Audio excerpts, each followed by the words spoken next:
guys, welcome back to the channel where I cover missing persons, unsolved cases, crime news, and more. I am back to discuss the racketeering case involving former Osceola County Sheriff Marcos Lopez, which is the top photo, and all his little cohorts there below, including his wife that he is separated from right now. The 255-page arrest affidavit was just released to the local media through their FOIA, like the Osceola News Gazette, WKMG, WFTV. They all received it, and they have been posting bits and parts of it. I wanted to go through a bit of it with you guys, so if you are interested in this case, especially if you're a local, or you're just interested in the case generically, this would be definitely something up your alley. Again, I'm just going to kind of go through the affidavit, just bits and parts of it, and I will come back and do other videos. Again, it is 255 pages long. It is a big one. Okay, so as you can see, this is the affidavit for arrest warrants, and it lists the multiple defendants in the case, and I'm going to sift through the first couple pages here because it kind of starts digging in, and then there's parts I'm going to skip through it just to kind of because I want to get into how they came about with their investigation, the FDLE and everyone, and we'll go through that. And if there's any parts of this you would like me to go through in another video or look further into, let me know, because you guys know I am very interested in this case. So again, this is the state of Florida versus, you got Krishna, aka Chris, Diko Karian, Ying Zhang, aka Kate, and that is the one that's in the wind. They have not caught her yet. And then you got Marcos Lopez, former sheriff of Osceola County, Sharon Fedrick, Shelton Weatherholt, and Carol Coate. Now again, these are their counts of charges: racketeering, count 1, all defendants, count 2, conspiracy to commit racketeering. Those are both felonies, level 8. And then he's going to go through here.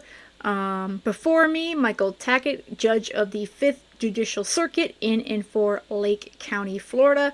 Personally appeared Frank Tagler and James Frankwitz, who, being first sworn, depose and say, your officiants are sworn law enforcement officers in the state of Florida, and as such are empowered to conduct investigations of and make arrests for violations of the criminal laws of the state of Florida, including those enumerated in Chapter 895.03, Florida RICO, which is the Racketeer Influenced and Corrupt Organization Act, Chapter 896, Florida Money Laundering Act, Chapter 849, Gambling, Chapter 838, Misuse of Public Office, Chapter 934.215, Unlawful Use of a Two-Way Communication Device.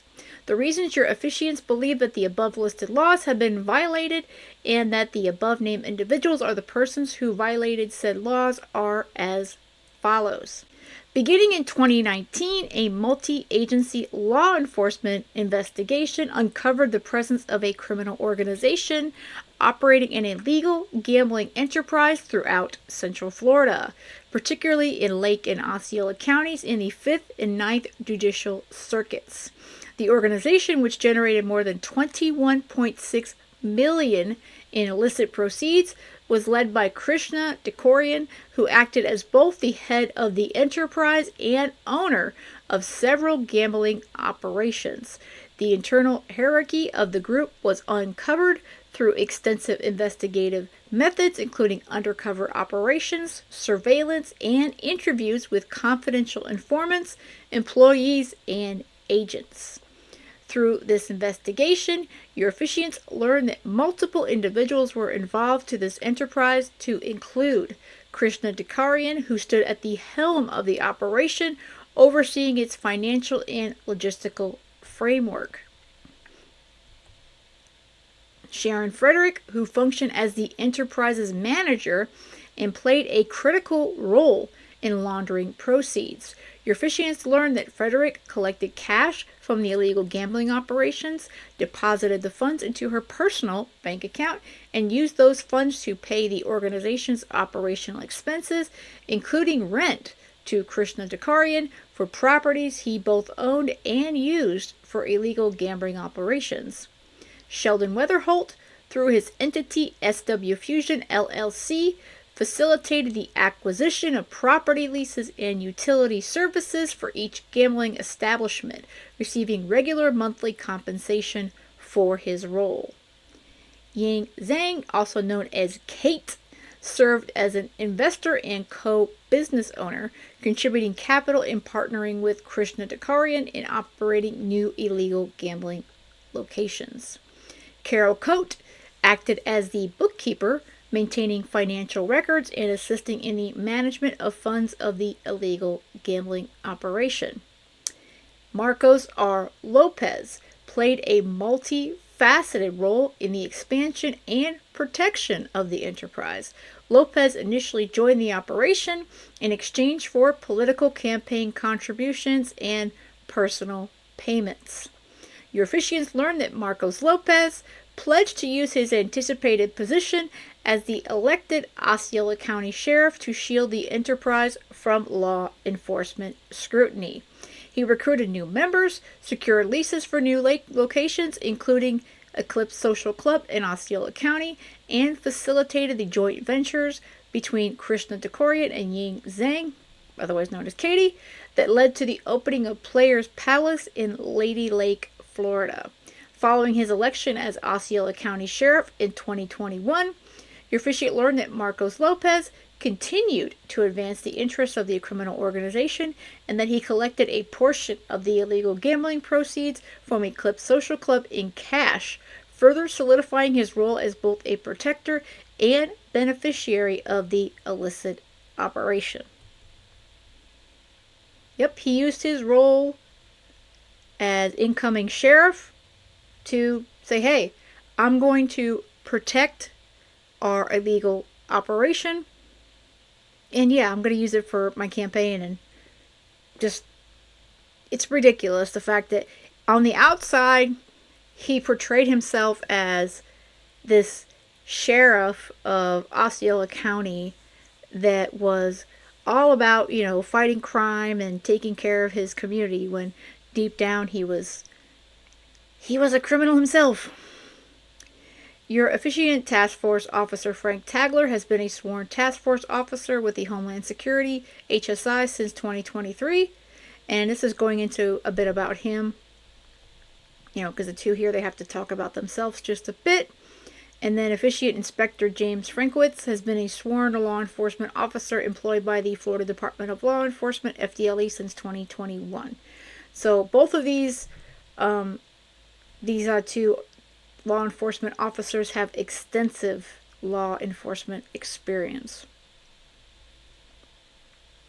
And then they go into going through the statutes, the chapters, and everything that they are being charged with. So there's racketeering and illegal debts. So if you guys want, we can go through that in another video. And then you have Florida Money Laundering Act, slot machines, keeping gambling houses, renting a house for gambling purposes, lottery prohibited,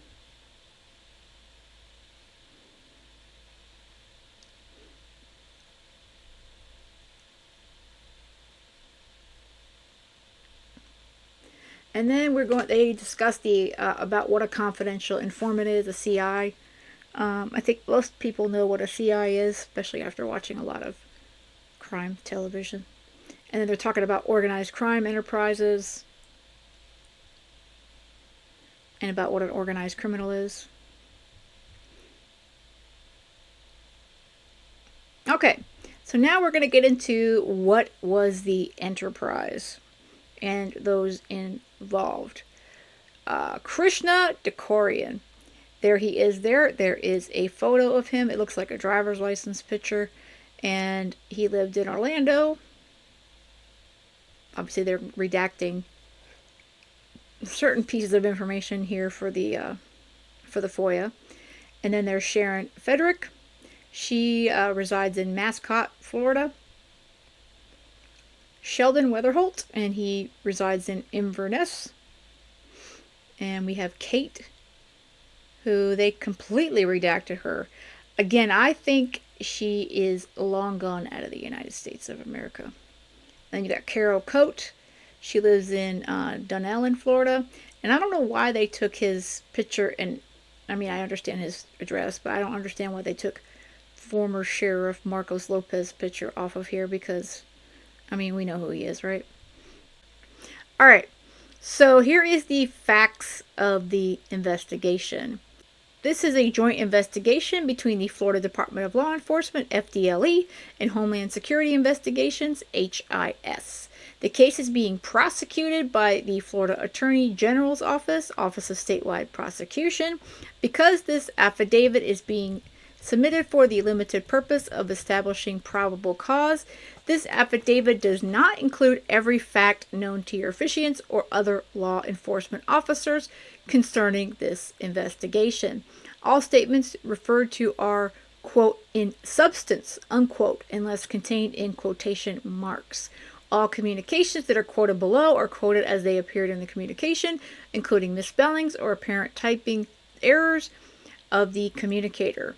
As well, while your officiant attempts to be as precise as possible, all described times should be considered approximate. This investigation to date is aggravated and summarized as follows.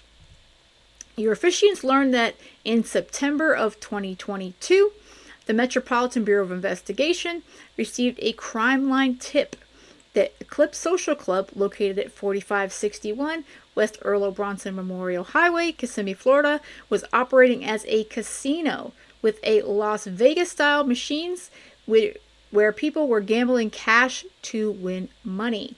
Your officiants determined that the state of Florida records show that the Highland Properties, Inc. is the owner of the commercial property, and that the Highland Properties, Inc. was created on March 1st, 2004 by Gurveer S. Dahilan and Surat K. Dahilan. And I'm probably saying that last name wrong, so don't stone me for that, guys. Okay. An open internet search of the location in the crime line tip revealed a social media TikTok page for the Eclipse Social Club, which advertised, "We're a casino with a lot, fish tables, and computer games with daily promotions." The page revealed several posts with photographs of Las Vegas-style computer machines with payout amounts. A post dated April 22nd, 2023, showed a photograph of several casino-style machines with the caption, "The Eclipse Social Club, open 24/7, free snacks, free drinks, and food served daily. Come join us for our daily promos." 4561 West Earl Bronson Memorial. That's the highway, of course, Kissimmee, Florida, 34746. The following pictures are a sample of many that were located on the social media platform TikTok under the profile The Eclipse 4561. And here are some photos of some of their machines. I mean, look at your payout, man. You just want to go gamble there, don't you, and get your free drinks and free snacks. I mean, what a life. Yeah. Your officiants learned that on July 13th, 2023, FBI agent Kim Labonte conducted an undercover investigation at the Eclipse Social Club in Kissimmee, Florida. The purpose of the investigation was to verify the business containing gambling machines and that they were being utilized. FBI agents Labonte, Jenna Keegan, Michael Moran, and John Questel entered the building posing as patrons. The entrance to the business was locked, and patrons had to ring a doorbell to gain entrance. Now, you have to think, if you have to ring a doorbell to gain entrance to a public business, it's a little odd, right? It makes you think, what's going on behind those doors. Upon ringing the doorbell, the door was opened by an armed security guard who instructed them to walk through a metal detector and searched any bags they were carrying. Because every business you go into searches your bags and you go through a metal detector. Actually, you do that if you go to the theme parks, but typically most businesses that you walk into on, like 192 where they were located, and like, any store, you don't go through all that kind of security. Your officiants learned that Agent Labonte observed several machines, approximately 50, on the west side of the business. The machines were in plain view and readily available for customers. On the south side of the business, there was a large room with approximately 5 large fish tables. Fish tables are a shooting-themed game that is designed to look as if the player was underwater. It is in its simplest form, the player has control of a gun and can shoot at a variety of fish. Depending on the fish you hit, the player wins certain amounts of money. The player must enter money into the machine to receive credit. The player can then press buttons on the machine to attempt to shoot fish.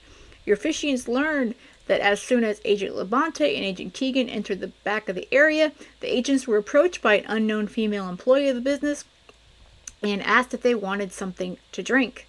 In the back area of the business, your officiants learned that the MBI agents observed that there were slot-style machines. Each machine had a cash insertion slot located at the base of the machine and an announcement on it that reads, "The video displays are for amusement and entertainment only.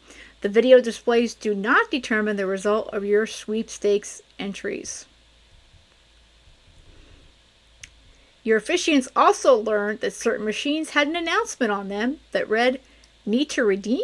Call an attendant. Redeems are not made by attendant are null and void. Per management, maximum redemption, $10,000.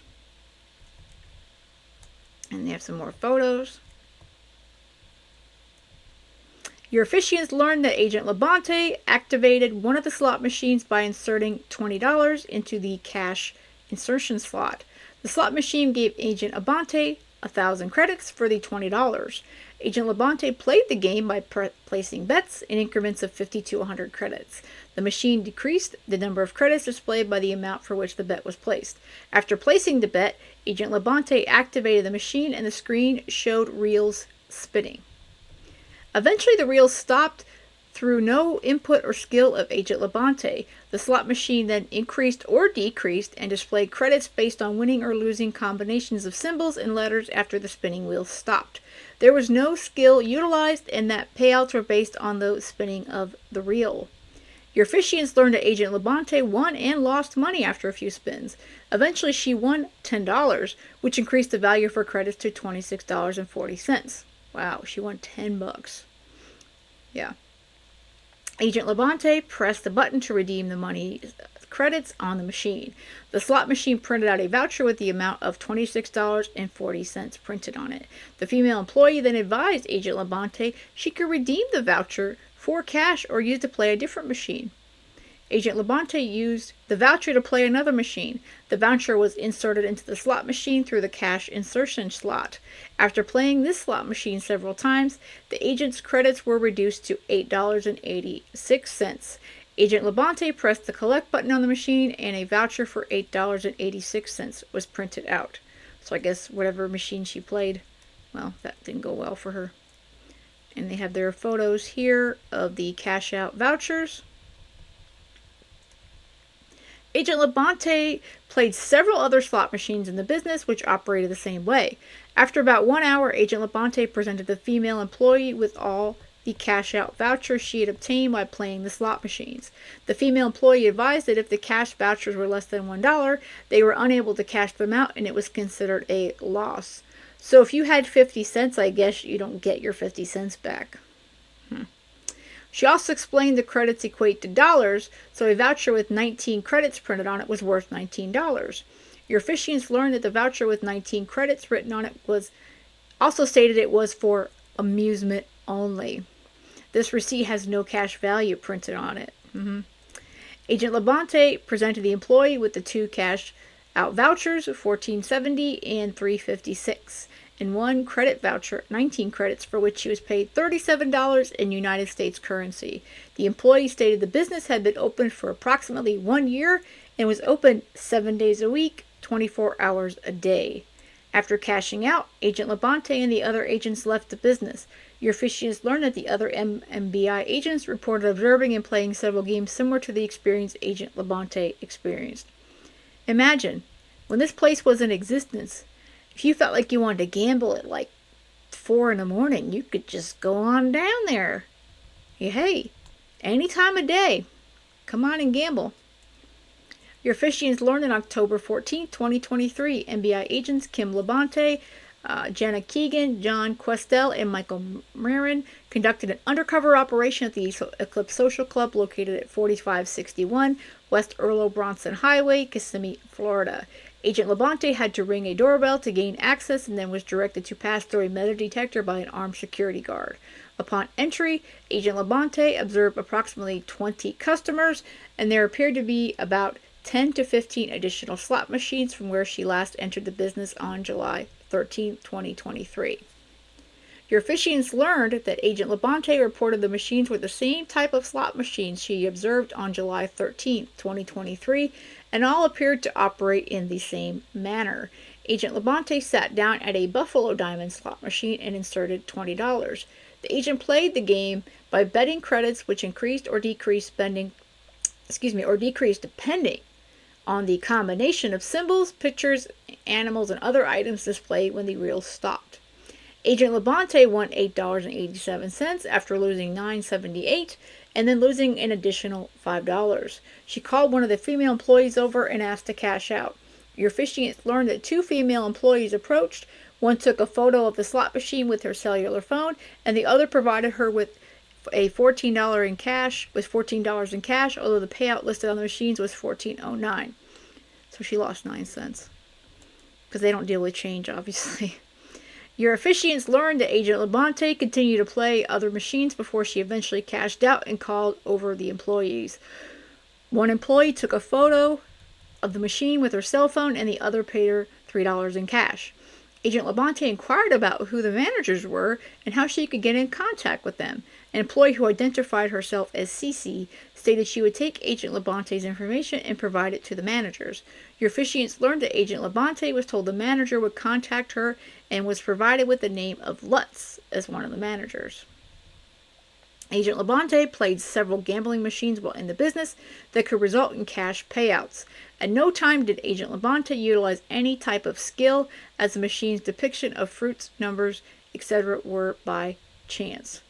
See, I don't understand how, I guess, the slot machine thing works. You just pull down the lever and it just kind of randomly, pulls up, grapes or apples or whatever it is. I mean, like you said, there's no skill involved.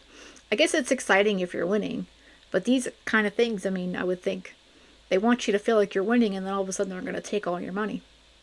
Your officiants learned that on or about September 2023, the Homeland Security Investigation, HSI Office, Redacted, was contacted by confidential source, Redacted, in reference to Krishna Kumar Dekorian. Redacted has been a confidential informant for the Redacted. During Redacted tenure as a source, Redacted has provided credible information in several money laundering cases that led to successful prosecutions. Redacted is receiving Redacted for his cooperation. Redacted advised that Krishna Dekorian is involved in an illegal gambling operation in Orlando, Florida, and surrounding areas, and contacted Redacted to facilitate the laundering of the illicit proceeds from his illegal gambling operation. Specifically, Krishna Dekorian asked Redacted to deposit large amounts of cash into Redacted legitimate business bank accounts and then wire the money to Krishna Dekorian minus a 1.5% laundering fee. Your officiants learned that in December 2023, Krishna Dekorian invited Redacted to the Eclipse Social Club located at 4561 West Earl Bronson Memorial Highway, Kissimmee, Florida. While Redacted was there, Krishna Dekorian stated that the establishment was his business, and Redacted observed several gambling machines within the business. Redacted believed Krishna Dekorian owned and operated several illegal gambling rooms within the state of Florida located at the following locations: 16215 State Road 50, Claremont, Lake County, Florida, The Palace; 13737 US 441 Lady Lake, Sumter County, Florida, Payers Palace. 324 West Burla Boulevard, Lake County, Tavares, Florida, Jungle Hut. 2500 US Highway 27 North, Leesburg, Lake County, Florida, Players Club. 4561 West Earl of Bronson Memorial Highway, Kissimmee, Osceola County, Florida, Eclipse Social Club. And 10905 US 441 Bellevue, Marion County, Florida, Players Club. Your officiants are aware that slot machines are regulated devices in the state of Florida and may be operated lawfully only on tribal property and within the licensed pari-mutuel facilities located in Broward and Miami-Dade counties. The operation or possession of slot machines outside of a licensed facility is unlawful in the state of Florida and subject to criminal and administrative penalties. Your officiants also know that unregulated and illegal slot machines are subject to confiscation and forfeiture under Florida Statute 849.19 and is anything of value contained within the machine. Additionally, possession of a slot machine at any location other than a licensed facility is subject to an administrative fine or civil penalty up to $10,000 per machine. Based on the information provided by the source, agents were able to locate a Florida's driver's license, and that lists his driver's license, and the name of Krishna Kumar Dekorian with a residential address of 4706 Kensington Park Boulevard, Orlando, Florida 32819. Your officiants learned that the driver's license photo for Krishna Dekorian was shown to the confidential source, who identified him as the subject for which they had provided the information. As part of this investigation, on January 5th, 2024, HSI Special Agent Dubourg authorized an administrative subpoena for Krishna Dekorian's cellular telephone number, which was served to Krishna Dekorian's cell phone provider, T-Mobile USA. T-Mobile confirmed the telephone number, 407-427-0135, which Redacted had utilized to contact Krishna Dekorian, was subscribed to Krishna Dekorian and had been since at least 2017. I'm going to assume that number is no longer in service. Your officiants learned that on or about January 9th, 2024, Redacted contacted Krishna Dekorian in reference to obtaining his banking information for the facilitation of future wire transfers. Krishna Dekorian asked Redacted to send a test wire of $100 to Krishna Dekorian's business bank account. Krishna Dekorian provided the following information to facilitate the wire transfer. And the business name that he provided was Proactive Genius, LLC, in Kensington Park Boulevard, Orlando, Florida. Okay. All right. On January 10th, 2024, at approximately 1345 hours, HSI New Orleans agents facilitated a $100 wire transfer from an HSI covert account to Krishna Dekorian's business account. Your officiants learned that at approximately 1410 hours, Krishna Dekorian contacted Redacted and advised he had received the wire transfer and it was pending in his account.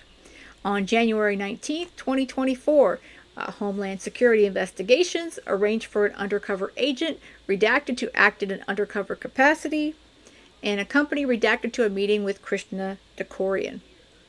Your officiants learned that the purpose of the meeting was to have further discussions with Krishna Dekorian regarding a conversation that had already taken place between Redacted and Krishna Dekorian, in which Krishna Dekorian requested Redacted and his associates to launder $1.5 million in United States currency. Redacted was equipped with covert audio and video recording devices to record the meeting. Redacted met at a restaurant in Orlando, Florida, and waited for Krishna Dekorian to arrive. At approximately 16:18 hours, Redacted observed Krishna Dekorian entering the restaurant. Redacted recognized Krishna Dekorian from photographs provided by the HSI as Special Agent Dubourg. Krishna Dekorian introduced himself to Redacted as Chris. Krishna Dekorian joined Redacted and Redacted in a booth at the restaurant. During the meeting, Redacted informed Krishna Dekorian that Redacted had multiple companies that could be used to move money. Krishna Dekorian excused himself to wash his hands and returned a few moments later. Gee, he actually at least washed his hands, you know. He's dirty. He's got dirty money going and dirty stuff, but the guy went into the bathroom and washed his hands. I don't know, it just seems kind of ironic. Christodokorian stated he was currently building a body shop and was going to get out of the gaming business. Christodokorian described the business as a 20,000 square foot shop and stated he would only focus on high-end vehicles. Redacted mentioned to Christodokorian that Redacted had laundered $800,000 for a client earlier in the day. Later in the conversation, Redacted informed Christodokorian that Redacted had charged the client 4% for the transaction. Redacted also later informed Christodokorian that the client was Indian and involved in, quote, shitty, unquote, business, alluding to the fact that it was an illegitimate business. He also indicated that Redacted do not ask any questions about the money. Christodokorian inquired what bank Redacted were dealing with. Redacted informed Christodokorian they were utilizing Redacted. Christodokorian stated, quote, that's easy, unquote. Christodokorian referenced the previous test wire transfer and stated it showed in his account as pending immediately after he was informed it had been sent.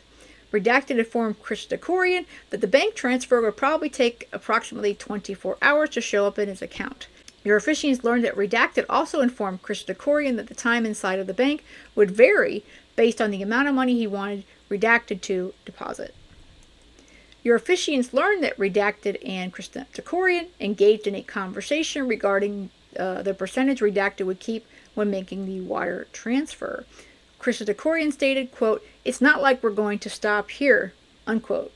Christodokorian further stated, quote, I have a source now, unquote, and, quote, every month, every 2 months, I got $1 million or 500,000, unquote. Your officiants learned that Christodokorian also stated he would introduce further clients to Redacted, suggested that Redacted could negotiate a higher percentage with other clients. Redacted inquired with the Dokorian about what denominations of the currency would be for the deposit. Christodokorian stated the first deposit would be $1.5 million, and after that he would be fine with only doing $500,000. Christodokorian stated, quote, I pay my taxes and everything, but if they do question me, what should I tell them, unquote. And, quote, I just want to prepare, and if anybody questioned, like from the IRS or something, unquote. Redacted inquired about the account the money would be transferred to. Christodokorian stated it would be going into a commercial account associated with his body shop. He further stated, quote, I use that account and then I loan money to my other accounts, unquote. Christodokorian stated he has accounts associated with other businesses such as car washes. Your officiants learned that Christodokorian stated he could tell anyone inquiring that he did consulting work for Redacted. Dokorian stated, quote, they will not know it's in cash because I give you the money. You give me, you wire it to my account. You owe me that, unquote. Your officiants learned that Christodokorian and Redacted talked about creating fake invoices to make the money look legitimately earned. Christodokorian stated, quote, you tell me which account and what type of business, unquote. Quote, I create an invoice and email it to you, unquote. Christodokorian brought up introducing other associates to Redacted again. Christodokorian describing them as having, quote, big money, unquote, and stated they would have millions of dollars. Christodokorian stated, quote, they're like me too, unquote. His associates are looking for someone that will not, quote, bite them in the ass, unquote. Christodokorian stated there were other people in the area that would do the same work for 3 or 4%. Your officiants learned that Christodokorian stated, quote, when I had all my stores, I used to make $1 million a week, unquote. Redacted asked if he put that money in the bank, and Christodokorian stated, quote, yeah, I put it, yeah, but how much are you going to put, unquote. Your officiants learned that on September 25th, 2024, HSI conducted an undercover money pickup operation between Redacted and Christodokorian in the Regions Bank parking lot, located at 8061 Via Delego Way, Orlando, in Orange County, Florida. At approximately 1312 hours, Redacted observed Christodokorian arrive in a white Tesla. Yeah, he was doing pretty well if he was driving a Tesla. Christodokorian backed into a parking space from the passenger side of the undercover vehicle. Redacted met with Christodokorian in the parking lot between the two vehicles. Krista Dekorian opened the trunk of the Tesla. Redacted joined Krista Dekorian and Redacted at the trunk of the vehicle. Redacted observed a white suitcase, which Krista Dekorian opened to reveal bulk United States currency in $100 bills and individual rubber-banded bundles. Your officiants learned that Krista Dekorian informed Redacted that each cash bundle contained $10,000 United States currency. Yeah, because everyone just drives around in their Tesla with that kind of money. Krista Dekorian stated, quote, "You got 1.5 in here," unquote. Krista Dekorian also opened an enclosed section of the suitcase and informed Redacted that everything in that section was $50 bills, also in $10,000 bundles. Krista Dekorian confirmed the account the bulk currency was to be deposited in was the same account previously provided to agents by Krista Dekorian for a wire transfer of $100. Redacted retrieved the suitcase from the trunk of Krista Dekorian's vehicle and walked toward the financial institution with the suitcase. How many times would you enter a bank, do you think? How many times do legitimate business people enter a bank with $1.5 million in a suitcase? Seems kind of odd, doesn't it? Upon entering the bank, Redacted met with HSI Special Agent Duberg, who proceeded to open the main zipper portion of the suitcase and observed it to be nearly completely full of $100 bills, which appeared to be bundled in $10,000 increments. S.A. Duberg then unzipped an interior zipper pocket, which was nearly full of $50 bills, which also appeared to be bundled in $10,000 increments. Yeah, that's something else, isn't it, guys? Look at those pictures. You know, just traveling around with my $1.5 million in a rolled bag. I'm looking like I'm traveling. Yep. Your officiants learned that at the conclusion of the count, that the bank manager, Carmela Barbano, provided S.A. Duberg with a currency count sheet and total of all currency, $1496,970. It should be noted that some of the $10,000 bundles were short, and a $20 bill was in at least one of the $10,000 bundles instead of a $100 bill. So it really wasn't $1.5 million. It was just under $1.5 million. A short time later, the funds were deposited into an HSA covert bank account, and then a wire transfer was initiated to the Redacted. Krista Dekorian provided ending Redacted. Once the funds were deposited and wired to Krista Dekorian, Redacted exited the bank with the now empty suitcase and walked back toward Krista Dekorian and Redacted. And Redacted returned to the UCB and the white Tesla in the parking lot where Redacted and Krista Dekorian were waiting. Redacted returned the empty suitcase to Krista Dekorian. Krista Dekorian and Redacted had a discussion regarding the count of the United States currency and the wire transfer. Redacted advised Krista Dekorian the currency to be transferred to his account. Redacted asked Krista Dekorian for the currency owed to Redacted for facilitating the transaction. Krista Dekorian and Redacted indicated the money was already in USV. Redacted and Krista Dekorian entered the UCV. Redacted observed United States currency in a brown plastic bag in the cup holder area of the UCV, which appeared to be consistent with the amount owed to Redacted. Krista Dekorian, Redacted, and Redacted engaged in a conversation regarding Redacted laundering $10 million for an associate of Krista Dekorian. Redacted was advised that the associate was willing to pay a 5% fee for the services rendered by Redacted, but the currency would not be ready until after March 10, 2024. Your officiants learned that Krista Dekorian, Redacted, and Redacted also engaged in conversations regarding moving money from the Orlando, Florida area to New Orleans and LA for the purposes of laundering it. Redacted advised Krista Dekorian that future deposits would be broken up into smaller wire transfers for the purpose of making them look more legitimate. Krista Dekorian had further conversation about obtaining a company name from Redacted for the purposes of creating fraudulent invoices. Redacted engaged Krista Dekorian in conversation regarding the denominations of the currency. Your officiants learned that Krista Dekorian stated, quote, "I saved that like that," unquote. Later in the conversation, Krista Dekorian indicated that he saves the $50 and $100 bills from his gambling machines. Redacted, and Krista Dekorian engaged in a conversation regarding a law enforcement sticker on Krista Dekorian's vehicle. Redacted advised Redacted that Krista Dekorian was law enforcement. Wow. Your officiants learned that Krista Dekorian advised Redacted that he was a special deputy with the Osceola Sheriff's Department. Krista showed Redacted an Osceola Sheriff's Department badge which contained the words special deputy and an identification card with Krista Dekorian's name on it. Krista Dekorian advised he had been a special deputy for approximately 2 years. Your officiants learned that Krista Dekorian offered to provide protection for Redacted for future transactions.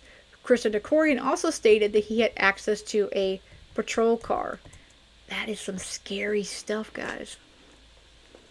Your officiants learned that Redacted left the financial institution and traveled to a predetermined location.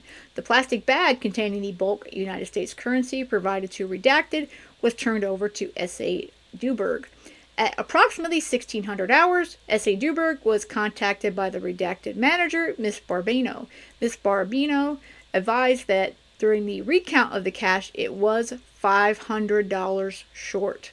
Therefore, a debt was put forward to the outgoing wire transfer.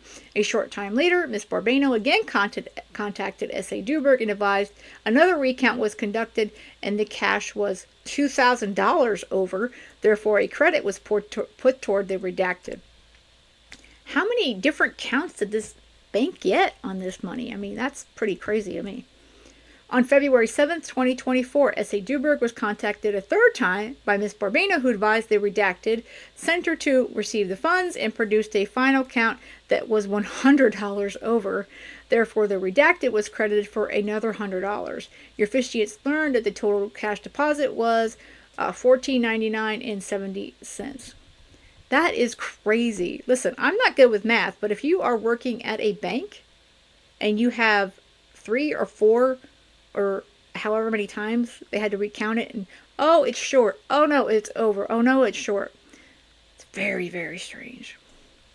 Your officiants learned that on January 26, 2024, Homeland Security Investigations agents requested assistance from the Central Florida Intelligence Exchange in determining if Krista Dekorian, the 323-1975, has or currently holds a State of Florida certification as a law enforcement peace officer.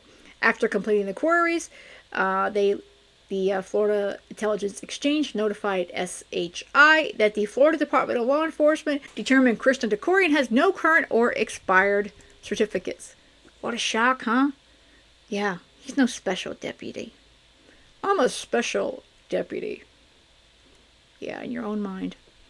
Your officiants learned that on February 1st, 2024, United States District Court, Middle District of Florida, Magistrate Judge Leslie Hoffman Price signed federal search warrant at 624 MJ 1096. The warrant authorized HSI agents to install a global positioning system, GPS vehicle tracker, on a 2018 brown Toyota Tundra bearing Florida license plate Z01JHK with vehicle identification number redacted, and a 2019 white Tesla bearing Florida license plate HTC X19 with redacted over a period of 45 days. Your officiants learned that the agents were authorized to monitor the devices day or night and within and outside the Middle District of Florida. The registered owner of the Toyota and the Tesla is Krishna Kumar Dekorian, who resides at 4706 Kensington Park Boulevard, Orlando, in Orange County, Florida. So he has a Tesla and then he's got a Toyota. Yeah.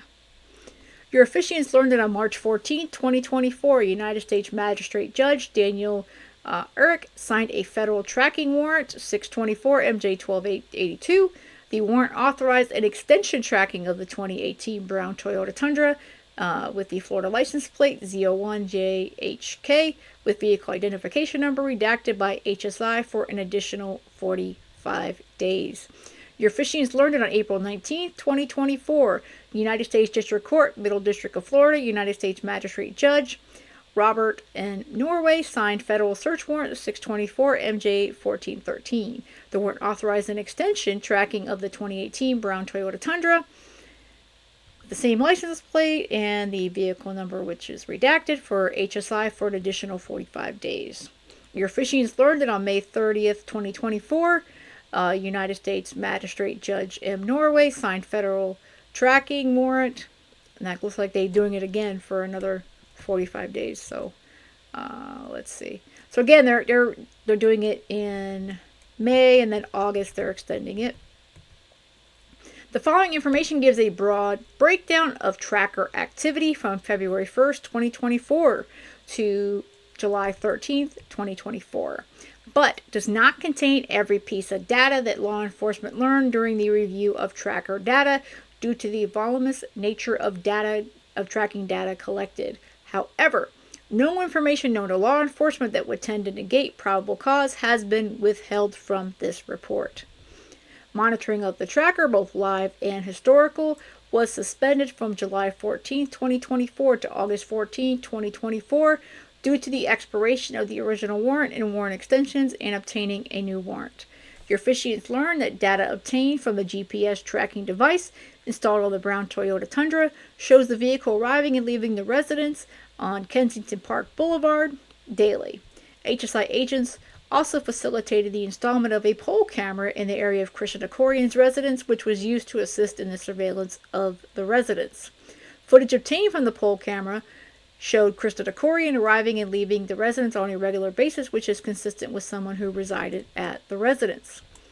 For the month of June 2024, your officiants learned that the tracker data revealed activity of the brown Toyota Tundra at the following locations of interest: residence of Krishna Korian, Players Club Arcade in Lake County, Proactive Custom Auto and Collision Center, which is in Claremont, Lake County, the Eclipse Social Club in Kissimmee, Osceola County, the Commercial Plaza, which contains the Dreamers Arcade in Claremont, and the Palace Arcade in Claremont, Lake County, Florida.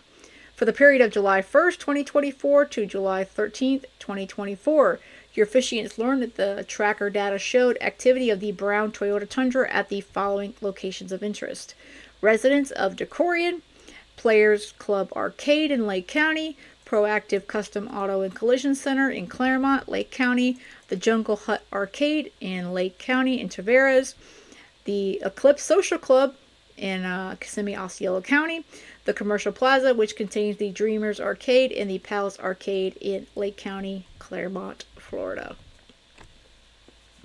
Your officiants learned on April 11th, 2024, Krishna Korian met with Redacted at the Eclipse Social Club parking lot. Krishna Korian was driving his brown Toyota Tundra. Tracker data shows the brown Toyota Tundra at the Eclipse Social Club. On April 16, 2024, HSI conducted an undercover operation at 3 casinos known to be associated with Krishna Korian. At approximately 11 a.m., an undercover agent entered the Players Club located at 25024 U.S. Highway 27 in Leesburg, Florida. The USA used a recording device to memorialize the operation. Redacted parked in the parking lot and identified an armed mid-30s male in a security uniform sitting in a chair outside the door of the Players Palace place. Sorry, it's a little hard to read, so it's the Players Palace. That's the name of the business. The security guard instructed the UCA to empty his or her pockets and place his or her cell phone keys or any metal on the table to the right of the metal detector. The security guard then did a brief pat-down. Players Palace had 2 rooms visible and accessible to the public. The first room upon entry contained numerous table games. There was no one playing the games and only one employee, a heavyset black female, sitting on a chair watching the room. Your officiant learned that the second room to the left contained 3 long rows of slot machines and a small setup that looked like a bar. The UCA sat down to play the first slot machine and it wouldn't respond to the touch. A second employee, also a heavyset black female, was in the slot machine room. The UCA engaged the employee about the non-working machine. She came over and stated the calibration was off and touched off the center of the buttons. The UCA then asked if the machine would still pay out even though the calibration was off, and the employee responded, "Of course." Your officiants learned that the UCA inserted $20 United States dollars into the machine and hit the spin button. The first spin resulted in a win of $5.40. The UCA hit the cash out button and the machine printed an electronic voucher for $25.40, like the one the UCA later retained for evidence. The UCA went to a second slot machine and inserted $20. The UCA made numerous spins and eventually went down to less than $1. The UCA hit the cash out button and received an electronic voucher and placed it in his pocket to retain as evidence. The UCA proceeded toward the two employees who were standing in the doorway between the two rooms and presented the electronic voucher for $25.40 to the employee watching over the slot machine area while pretending to be on a phone call. Your officiants learned that the employee pulled out a large bundle of bills and paid the UCA $25 United States dollars and kept the electronic voucher. The UCA exited the business and briefly communicated to the security guard before leaving the parking lot. And there's a picture of the voucher that they kept for 16 cents. While the UCA was gambling, Krishna Dekorian arrived at the business in his brown Toyota Tundra, and the UCA left the casino at approximately 11:25 a.m.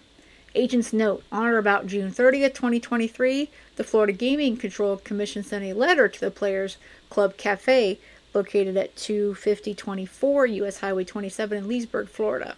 The letter was titled, Complaint of illegal slot or gambling machines. The body of the letter contained the following. The Florida Gambling Control Commission Division of Gaming Enforcement has received a complaint indicating that the Players Club Cafe may be operating an illegal slot machine or machines in violation of Florida Chapter 84916. You're reminded that slot machines are a regulated devices in the state of Florida and may be operated lawfully only on tribal property and within the licensed pari-mutuel facilities located in Brevard and Miami-Dade counties. The operation or possession of slot machines outside of a licensed facility is unlawful in the state of Florida and subject to criminal and administrative penalties. Unregulated and illegal slot machines are subject to confiscation and forfeiture under Florida Chapter 849.19, as is anything of value contained within the machine. Additionally, possession of a slot machine at any location other than a licensed facility is subject to an administrative fine or civil penalty up to $10,000 per machine. Your officiants learned that approximately 2 p.m., HSI and deputies from the Orange County Sheriff's Office conducted a second undercover operation at the Jungle Hut located at 399-321 U.S. 441 in Tavares, Florida. 3 UCAs from the Osceola County Sheriff's Office entered Jungle Hut with a recording device and began to gamble at a slot machine. Almost immediately, one of the UCAs won $400. The UCA was paid by an employee in U.S. dollars. UCAs departed from the casino. What luck. $400. And I guess that's the picture of the $400. Lastly, at approximately 4:30 p.m., HSI and Orange County Sheriff's Office completed a third undercover operation at Eclipse Social Club located at 4561 West Earl Bronson Memorial Highway in Kissimmee, Florida. 2 UCAs entered the casino and began to gamble. After a couple minutes, the UCAs cashed out their vouchers and were paid in U.S. dollars. The UCAs also kept a cash-out voucher for evidentiary purposes. And there's their money and their voucher. Your officiants learned that on April 25th, 2024, NBI agent Kim Labonte contacted Kissimmee Utility Authorities and inquired about the identity of the account holder for the electric service at Eclipse Social Club located at 4561 West Earl Bronson Memorial Highway. Agent Labonte was advised the account was listed under the business name of Fusion Social Club, LLC. The mailing address was listed as 1317 Lakeshore Drive, and the phone number was 352-410-3433. It should be noted that Fusion Social Club, LLC is associated with Sheldon Weatherholt, who resides at 1317 Lakeshore Drive in Inverness, Florida. Your officiants learned that Agent Labonte was also able to ascertain that the bill was being paid by Sharon Frederick via electronic check. Your officiants learned that on May 8, 2024, Redacted and Krishna Dekorian formulated plans via cell phone to meet in person to speak about the ongoing money laundering services. Your officiants learned that on May 10, 2024, Redacted met with Krishna Dekorian at the Players Club located at 25010 U.S. Highway 27 North in Leesburg, Florida in the afternoon hours. Christian Decorian arrived in his brown Toyota Tundra. During the meeting, the two discussed and confirmed meeting with Redacted in Orlando to launder a second money deposit in the amount of $900,000. They tentatively scheduled the date for May 17, 2024. Your officiants learned that the two renegotiated the laundering fee from 1.5% to 2.5%, which Christian Decorian agreed to pay. Christian Decorian seemed to be very excited to do another money transfer, and again stated he had millions of dollars in cash he needed laundered. Because that's normal, right? Christian Decorian also advised that in the same strip mall as Players Club, 2 doors down, there was a store office where he kept large sums of cash. Your officiants learned that on May 17, 2024, HSI Orlando made plans to conduct an undercover money pickup operation in the Regions Bank parking lot located at 8061 Via del Lago Way, Orlando, Florida. It was arranged for Redacted to meet with Christian Decorian at the bank.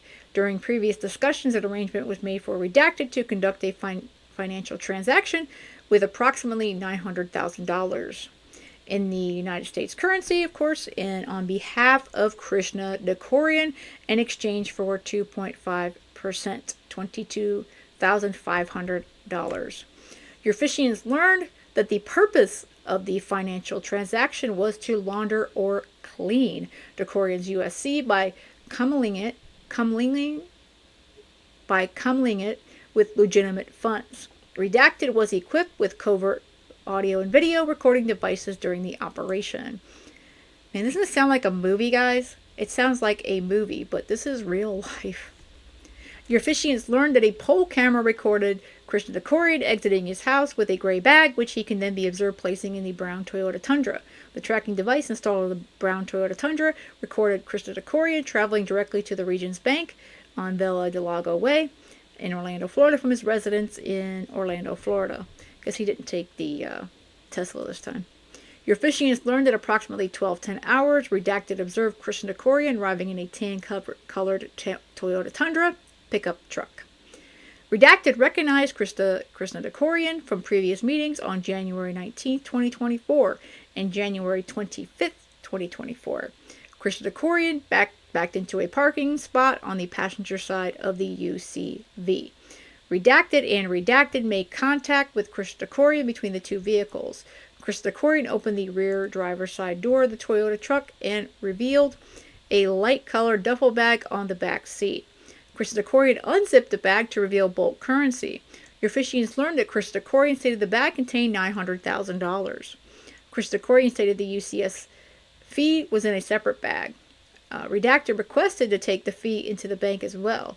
Christian Decorian retrieved the bulk cash from the front seat of the vehicle and provided it to Redacted. Redacted placed the bulk cash amended payment for services into the duffel bag with the rest of the bulk currency. Redacted confirmed Christian Decorian's account number with him.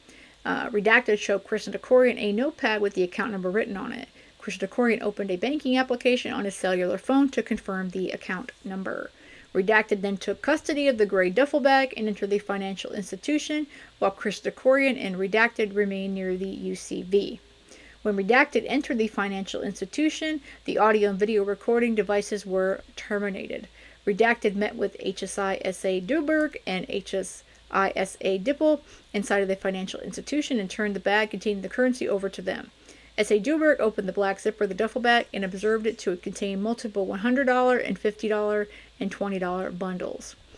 Also located were approximately 5 plastic-wrapped bundles of $20 bills with various serial numbers on plastic wrapping. Your officiants learned that S.A. Duberg took photos and videos of the packaging of the currency and the currency itself, at which time the bank employees began the count. Ironic, this is the same bank that couldn't count the first time, so I'm wondering how well this goes. And there's the duffel bag with the money. Your officiants learned that at the conclusion of the count, the bank manager, Carmela Barbano, provided S.A. Duberg with a currency count sheet and total of all currency, which was $913 and $500, which actually seems over, doesn't it? A short time later, the funds were deposited into an Redacted account, and then wire transfer was initiated into Christian Decorian's business bank account, Redacted. After the wire transfer was successfully initiated, Redacted reactivated the recording devices, which was approximately 13:31 hours, and exited the financial institution with the bag that had been provided by Krista Dekorian. Redacted returned to the UCB, where Redacted and Krista Dekorian were waiting. Redacted returned the empty bag to Krista Dekorian. Redacted informed Dekorian that the wire transfer had been sent for $891,000 due to the count being short. So what's up with this whole being short every time that Krishna gives them money? It's like it's always short. Seems like for the second time. Does this guy not be able to count either? Could he? Guess his math is off. Redacted and Krishna Dekorian had further discussion regarding the fee owed to Redacted. Your officiants learned that Krishna Dekorian stated he believed he only owed a 1.5% fee. Yeah, after he discussed a 2.5 before, he not only shorts them on the money for the transfer, but he says, "Oh, I thought we were still at 1.5%." Redacted agreed to make up the $9,000 difference on the next transaction. Krista Dekorian referenced speaking with his partner when discussing the fee. Krista Dekorian discussed introducing a subject named Richie to Redacted. Krista Dekorian stated Richie had 500 to 700 machines. Krista Dekorian stated they would speak face to face so they didn't have to speak on the phone. Krista Dekorian referenced meeting with Richie on Tuesday, May 21st, 2024. Your officiants learned that Krista Dekorian also stated he had been dealing with Richie for approximately 7 years. So now we have a Richie entering the whole thing. Your officiants learned that Krista Dekorian informed Redacted that he had invested in the marijuana industry. Oh, now we're on to rugs. Krista Dekorian stated he and a partner owned a warehouse in Ohio for the purposes of growing marijuana. Krista Dekorian stated they recently harvested approximately 500 pounds of marijuana. Krista Dekorian stated they were flying the marijuana to Florida for the purposes of selling it at a higher rate than it could be sold in Ohio. Your officiants learned that Krista Dekorian said the state of Ohio sets the price at $500 a pound. However, he sells it outside of Ohio for approximately $1,400 a pound. Yeah, he can make more money if he sells it in Florida, huh? Krista Dekorian requested a check to be written to him for the purposes of collateral on the wire transfer. Krista Dekorian requested a check be made payable to Proactive. Your officiants learned that Redacted provided Krista Dekorian with a check. After several minutes, Krista Dekorian departed the location, followed by Redacted and Redacted. So we're now about to enter from racketeering and gambling to rugs. Your officiants learned that on May 25th, 2024, at approximately 09:11 hours, Redacted placed a recorded call to Krista Dekorian. Redacted initiated a conversation regarding the wire transfer that had been sent the previous week. Krishna Dekorian confirmed that he received the wire transfer. Redacted and Krishna Dekorian discussed doing another cash transaction in June for a larger amount of money than the previous transaction. Krishna Dekorian stated, quote, "Let me ask you a question. There is no repercussions, right?" Unquote. Krishna Dekorian stated, quote, "Let me ask you a question. There is no repercussions, right?" Unquote. Redacted and Krista Dekorian discussed creating fraudulent invoices for the transactions in case he was audited by the IRS. Redacted stated, "Obviously, this isn't the legal way to do it." Krista Dekorian stated he was not worried about getting audited. He wanted to confirm we would not have an issue with the bank. Redacted stated, "The only thing we have to worry about is the government." Redacted also informed Krista Dekorian that he pays people within the bank, so no questions get asked. Krista Dekorian and Redacted agreed to have a further conversation regarding the upcoming transaction. The phone call ended and the recording was terminated at approximately 9:15 hours. Your officiants learned that on May 28th, 2024, HSI and the Florida Gaming Control Commission conducted surveillance at the Players Club located at 25024 U.S. Highway 27, Suite C through F in Leesburg, Florida. At approximately 9:44 a.m., an HSI task force officer acted in an undercover capacity and wore an audio and video recording device and entered the Players Club. Moments before the UCA arrived at the casino, Christopher Decorian arrived in his brown Toyota Tundra, and let's see, that's of course his license plate. The UCA entered the casino and spoke with an employee. The UCA stated it was his first time there, and the employee stated that the slots were over here and the fish table was over there. The UCA sat down at a slot machine titled Ultimate Fire Link, inserted cash into the slot machine, and began to gamble. After a couple minutes of gambling, the UCA received an alert on the machine stating, "Call an attendant, hand pay $6.65.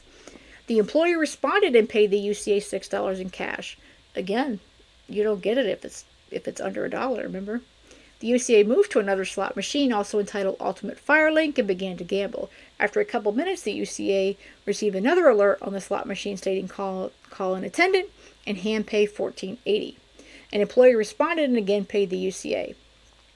After receiving the voucher for the second winning, the UCA began a conversation with the employee who stated a patron came in yesterday and won a major jackpot, which paid $580. The UCA asked if he won $1,500, could he cash out at the casino, and the employee stated yes. Your officiants learned that the employee then stated the maximum amount to redeem in the casino is $10,000, but that anything over $10,000 would have to be picked up on separate days. Moments later, the UCA exited the Players Club. It should be noted that none of the games machines played by the UCA required the UCA to apply any skill to play the game. Your officiants learned that all the games machines played were games of chance.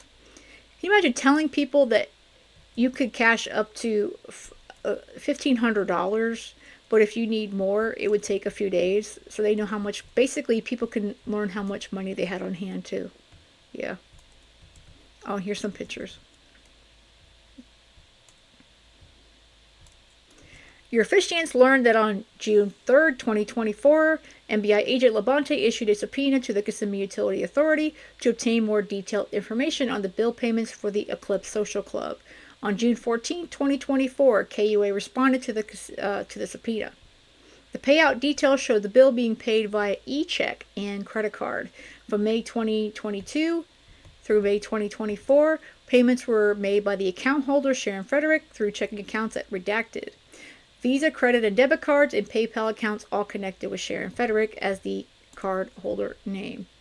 During an undercover operation at Eclipse Social Club on October 14, 2023, an employee provided a manager's name, Lutz, to NBI agent Kim Labonte. Though law enforcement means Lutz was possibly identified by as Lutz Yagida Cedeno Figueroa, and I know I'm totally stumbling on that name, guys. A search for law enforcement responses to 4561 West Earl of Bronson Memorial Highway revealed a report from April 3, 2024, listing as Lutz Cedeno Figueroa as an employee of Eclipse Social Club. Through investigative subpoena to T-Mobile, it was learned that the carrier of the phone number 321-442-3836 was Lutz Cedeno, with an address of 1815 West Vine Street, apartment G1, Kissimmee, Florida. Several law enforcement reports were located where Lutz Cedeno reported 321-442-4868 as her personal phone number. A review of the phone tolls for 321-442-4868 showed between March 22nd, 2024 and April 22nd, 2024, the number communicated with 407-459-6735, which is Sharon Frederick, 58 times, and phone number 407-427-0135, Christian Decorian, 37 times. Information obtained from the KUA provided a phone number of 352-410-3343 as a contact number for the utility account. Through investigative subpoenas, it was learned that T-Mobile is the carrier of the phone number, subscribed to Sheldon Weatherholt, with an address of 317 Lakeshore Drive in Inverness, Florida. Several law enforcement reports were located where Sheldon Weatherholt reported the 352-410-3433 to be his personal phone number. A report of the phone tolls for that number showed between May 1st, 2022 and January 12th, 2024 to be Sheldon Weatherholt, and he communicated with phone number of Christina Decorian 379 times, and the phone number for Sharon Frederick 199 times. I don't call people I know that many times. I mean, come on. Your officiants learned on August 14, 2024, Christian Decorian drove his brown Toyota Tundra to the Lake County Sheriff's Office substation located at 15855 Route 50 in Claremont, Florida. Christian Decorian met with Lake County Sheriff's Office detectives to discuss Dreamers Arcade, operating as an illegal gambling location in a building under Christian Decorian's ownership located at 16129 State Road 50 in Claremont, Florida. Christian Decorian advised that in September 2022, there was a county ordinance in place that permitted electronic game rooms to operate in Lake County. This guy's got no fear. He just showed right up at the sheriff's office in Lake County. Christian Decorian stated that since the ordinance was repealed, he has been engaged in a civil legal dispute to evict Randy Hernandez for violating the terms of the lease agreement. Christian Decorian stated Dreamers is an electronic game room that has fish tables. You put money in and you get your winnings in cash, and has slot machines and you put money in. Christian Decorian stated he knows the business is an illegal gambling operation, but the court will not let him give an opinion because he's not an expert. Oh, how horrible. Your officiants learned that Christian Decorian explained that because he's the owner of the building, the Florida Gaming Control Commission sent him a letter advising him that the business operating in suites 101, 102, and 103 had illegal slot machines. Christian Decorian stated he sent the letter to Hernandez through their respective attorneys. Your officiants learned that HSI Special Agent Daniel Kroll received a copy of the letter from the Florida Gaming Control Commission. The letter was dated July 6, 2023, and it was addressed to the Dreamers Arcade, care of Claremont Retail Plaza in Windermere, Florida. The title of the letter was Complaint of Illegal Slot or Gambling Machines, and the content of the letter was the exact same verbiage as the letter that was also sent to the Players Club.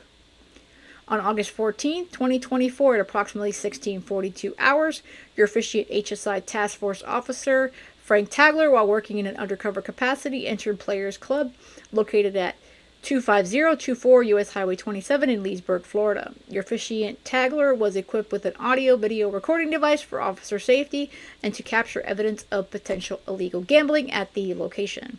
Your officiant TFO Tagler approached the front door and observed signage for the premises stating to press the button on a call box, and observed a camera to the left of the front door. After pressing the button, the call box rang and an automated voice stated, "Door is open." Your officiant TFO Tagler heard what sounded like a lock click and opened the door. Once inside, your officiant TFO Tagler was greeted and directed by an armed uniformed security to remove any metal objects and place them into a plastic container and then walk through a metal detector. Once through the metal detector, your officiant TFO Tagler retrieved his items. Your officiant TFO Tagler observed that the premise was split by a dividing wall on the north side with an open doorway between the south and north rooms. The south room, which your officiant TFO Tagler initially entered, contained the table games referred to as fish games and approximately 3 to 4 slot-style machines. Your officiant TFO Tagler walked through the open doorway from the south room to the north room, which contained more slot-style machines. Your officiant TFO Tagler estimated approximately 35 to 40 slot-style machines were inside the north room. Your officiant TFO Tagler observed 2 females working in the business, one in the south room and one in the north room. Your officiant also observed about 5 customers in the north room using the machines. Your officiant TFO Tagler walked the perimeter of the north room and observed most slot-style machines took cash, while 3 to 4 machines took a card that required cash to be added to a card. Your officiant TFO Tagler asked a female customer about the machines that required a card and not cash. The female customer stated those machines are cash games. When asked if they only took a card, she shook her head in the affirmative. Your officiant TFO Tagler approached the cashier area of the north room and asked a female employee about receiving a card. The female employee used a computer and what appeared to be a point-of-sale system. Your officiant TFO Tagler requested $40 to be placed on a card the cashier obtained from behind the counter. The cashier took $40 from your officiant TFO Tagler and placed it into a cash register. The cashier opened a POS on the computer system and the screen appeared to have green buttons on it with increasing denominations of U.S. currency. The cashier swiped the card and pressed the $20 green button twice on the screen using the computer cursor. Your officiant TFO Tagler returned to the slot-style machines that required a card and swiped the card on a card reader, which was attached on the front right side of the machine and was illuminated with a green-yellow display. Displayed the card's total cash and a red neon light. Your officiant TFO taggler transferred $10 from the card to the machine, putting 1,000 credits on the machine. The machine showed 1 cent on the left side of the screen, indicating the machine totaled $10 as 1,000 cents. The machine showed the credits at the bottom of the screen. It also showed how many total plays, how many lines of the machine were being played, and how many plays per line. Your officiant TFO taggler placed a 90-cent bet, 90 credits, and activated the machine by pressing the spin button on the screen. The symbols on the screen began to spin and deducted the 90 cents, 90 credits from the original 1,000 cents, 1,000 credits. Your officiant TFO taggler continued to play and observed the cents credits depleted quickly. The machine had multiple slot-style games to choose from on the menu screen, and your officiant TFO taggler chose another game. The screen changed and displayed new symbols along with the total cents and credits available. 1 cent credit to play, lines being played, and score cents credits displayed on the top of the screen. Your officiant TFO taggler activated the new game by playing 1 cent credit and then exited from the games on the machine by cashing out. He received 100 credits or cents or credits and winnings back to the card, and the 718 cents credits from the original $10 or 1,000 cents credits remain on the machine.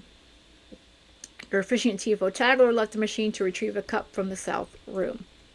Your officiant TFO taggler returned to the north room, and the female customer he originally spoke to earlier stated he still had credits on the machine he originally used.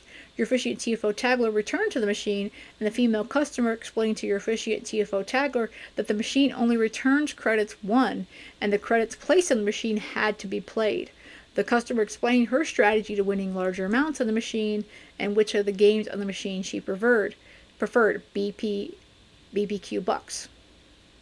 She stated in order to play 9 lines, you should play the max button, which is 90 cents or credits, which had the better payouts. The customer also stated if certain symbols matched, the machine would give free spins. She also advised that the jackpot on the machine displayed in the upper right-hand corner as 91,401 cents or credits was a $900 payout. She also explained to your officiant TFO taggler that if you cash out, the business, will only pay out on a dollar or more. So it sounds like this person, whoever he was talking to, was a regular customer. Your officiant TFO taggler continued to play until the credits or cents were exhausted on the machine and left to attempt another machine that accepted cash as opposed to a card with cash placed on it by the business. Your officiant TFO taggler asked the cashier how much the machines cost, and she stated, "You just put your money in." Your officiant TFO taggler played on the slot-style machine named Ocean Magic Grand. The machine accepted cash on the right side of the machine, illuminated by blue arrows pointing in toward the machine. On the left side of the machine, it returned paper vouchers for winnings, illuminated by blue arrows pointing out from the machine. The machine had a similar system to cents and credits as the other machine.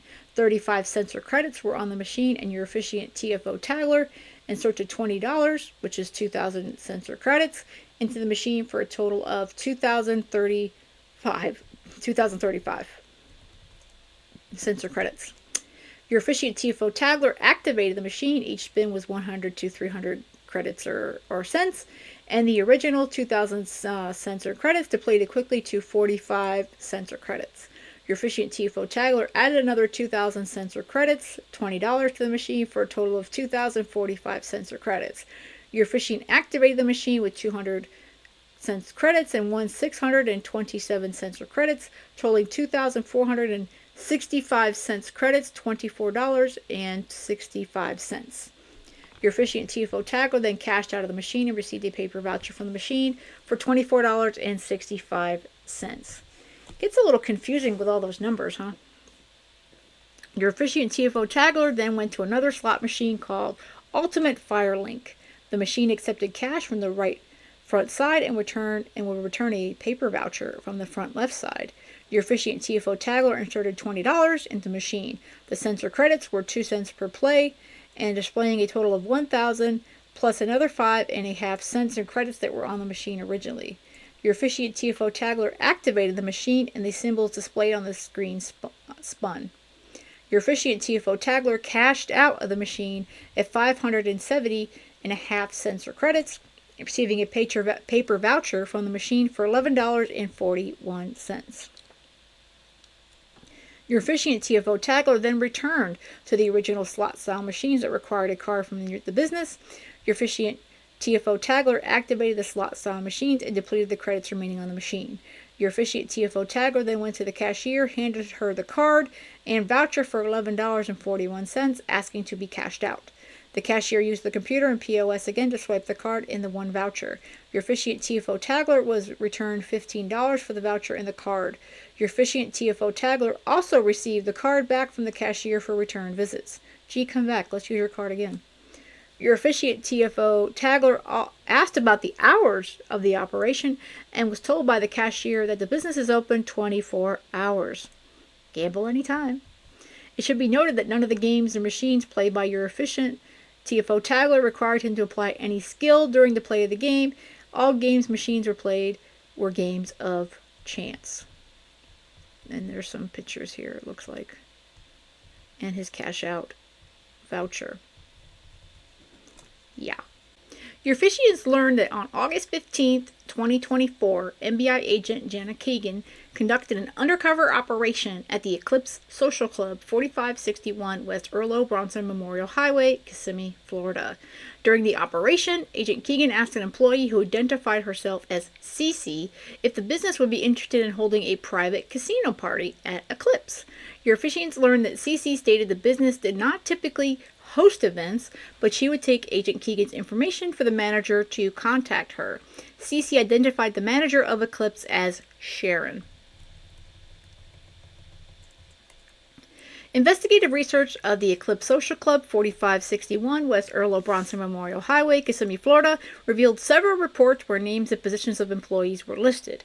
Your officiants learned that on August 25th, 2022, a burglary of the business was reported by Krishna Dekorian, who stated that he was the owner of Eclipse Social Club. Your officiants learned that on August 15th, Redacted met with Krishna Dekorian at his business located at 25024 U.S. Highway 27, Leesburg, Florida, which is Players Club. During the meeting, Redacted and Krishna Dekorian discussed conducting a third currency pickup in Orlando, Florida, sometime during the month of August.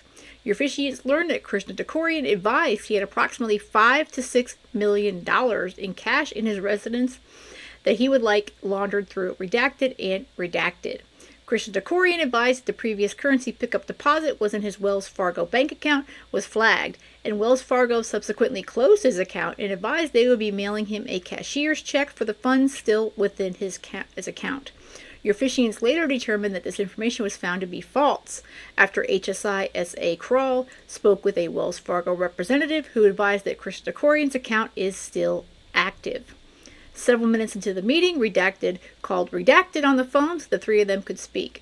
At approximately 17:01 hours Eastern Time, Homeland Security Investigations Redacted placed a recorded phone call to Redacted and Krishna Dekorian at 407-427-0135. Redacted and Krishna Dekorian engaged in a conversation regarding the sale and purchase of gaming businesses. Your officiants learned that Krishna Dekorian stated he had two remaining gaming businesses he was selling.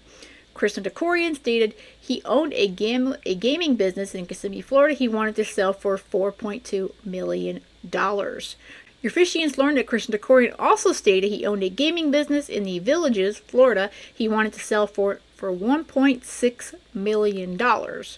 Krishna Dekorian referred to the gaming business in the Villages by the name Players Palace. Krishna Dekorian described it as a 2,000 square foot building. Redacted inquired about a website for the establishment. Krishna Dekorian stated, "We are not allowed to put a website because of the ordinance, the license we can't promote." Your officiants learned that Krishna Dekorian and Redacted had a further conversation about structuring future deposits into multiple accounts to avoid being flagged by bank institutions as fraudulent activity. Redacted asked Krishna Dekorian if the majority of the money being deposited originated in the gaming rooms. Krishna Dekorian responded, "Yeah, but we still got ways of getting cash." Redacted asked if any of the money being deposited was coming from Krishna Dekorian's dispensary. Krishna Dekorian responded, "Yeah, some of them is coming from there." Your officiants learned that Krishna Dekorian stated he was waiting to make a future deposit of money until he received a check from the bank in reference to an account of Krishna Dekorian that was closed by the bank. The phone call ended and the recording was terminated at approximately 17:12 hours. Your officiants learned on August 15th, 2024. Confidential informant, redacted, arrived at the Players Club located at 25024 US 27, Leesburg in Lake County, Florida. Poll camera video recorded footage of Krista Dekorian arriving at the Players Club. Tracker data also shows the brown Toyota Tundra at the Players Club. Your officiants were made aware that on August 27, 2024, the Metropolitan Bureau of Investigation and the Florida Gaming Control Commission executed a search warrant signed by the Honorable Judge Vincent Chu in the 9th Judicial Circuit of Florida at the Eclipse Social Club located at 4561 West Erlo Bronson Memorial Highway, Kissimmee in Osceola County, Florida. Your officiants learned that upon execution of the search warrant, one of the employees, identified as Nathaniel Ramsey, stated he was the manager of the business. Your officiants learned that Agent Labonte also contacted several patrons and conducted the following interviews on scene. Agent Labonte spoke with Ivana Porta Perez, who stated she went to Eclipse that day at approximately 9:30 a.m. to play the machines. When she arrived, the manager, Nathaniel Ramsey, was taking money out of the machines and said she could not play. She left and returned a short time later. Upon her return, Ivana Porta Perez stated she lost about $300 gambling on the slot machines. Ivana stated she started gambling at Eclipse approximately 1 year ago. She admitted she had a gambling addiction and goes to the Eclipse Social Club often. So they're 24 hours, 7 days a week, but they're not really because they were getting money out of the machines and she couldn't lose her money there at the time. Agent Labonte spoke with Ivana Nelfort, who stated she arrived at the business at approximately 9 a.m. She does not know anyone who works the business personally and does not really speak with any of them. Nelfort said she lost approximately $200 in cash that morning playing the machines and did not win anything back. Nelfort stated she usually goes to Eclipse to gamble alone and was trying to make money for rent because she was a little short on money. That's sad. So she's short on money for rent, so she gambles and loses $200 that could have gone for her rent. Agent Labonte interviewed Sonia Ortez using Agent Sorzano for translation. Ortez stated she has worked at Eclipse Social Club for approximately 5 months. She gets paid $100 per day for cleaning the business. She was hired by Lutz Sedino, who she has been friends with for years. She is normally paid in cash. Yeah, that makes it easier, huh? Agent Labonte interviewed Keldon Encarnacion Gonzalez, who works at Eclipse as a security guard. Keldon Gonzalez stated the managers of the business were Nathaniel Ramsey and Sharon Frederick. One of his responsibilities is to stand with the manager Nathaniel while he takes the money out of the machines. He then escorts Nathaniel and the money to the office where the money is given to Sharon Frederick. Agent Labonte and the FDLE agent Danny Wallace interviewed Sharon Frederick.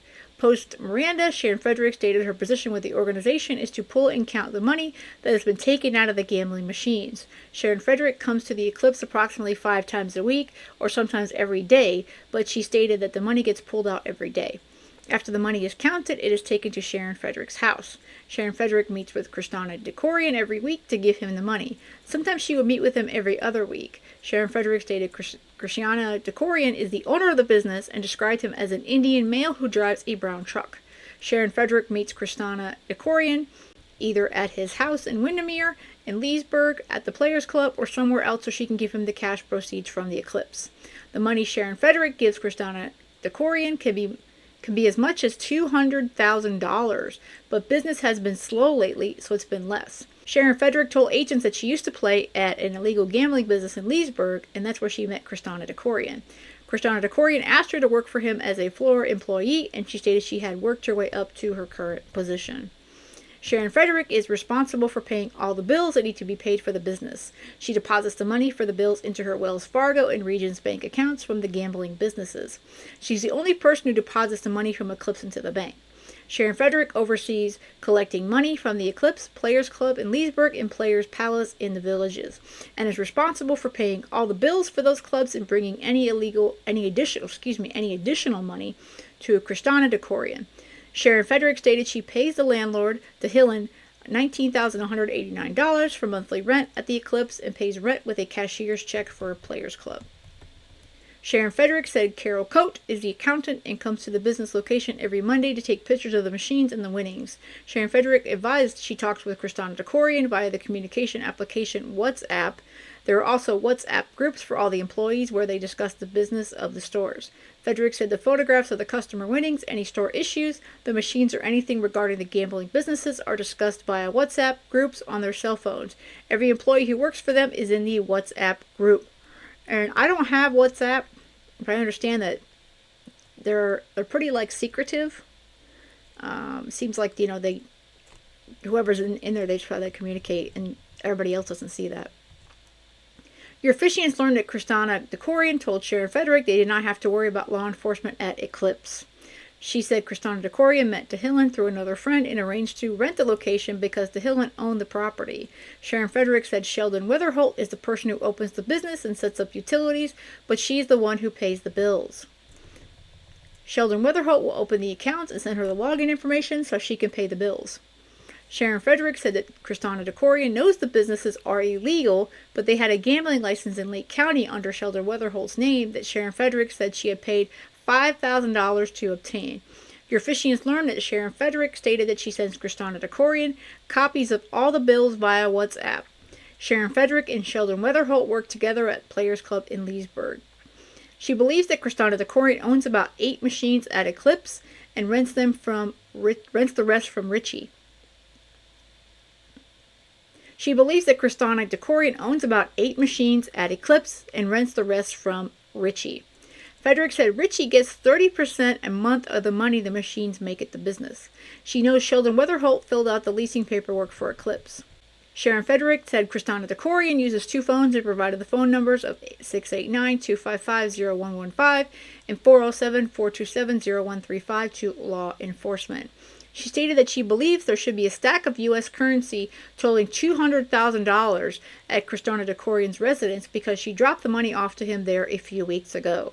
Sharon Frederick stated she uses the proceeds from gambling machines to pay the expenses for Eclipse, Players Club, and Players Palace.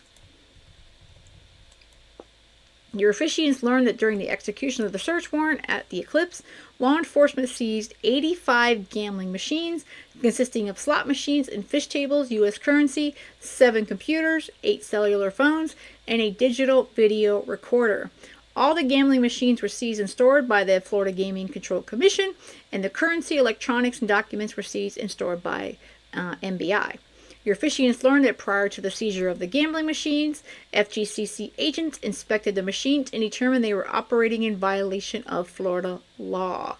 Agents from the Florida Gaming Commission Division of Gaming Enforcement advised the fish gambling machines that were in the above-mentioned establishment are considered slot machines. Florida Chapter 551.101 states that slot machines are only authorized in licensed par mutual facilities located in Miami-Dade and Broward counties and on tribal property.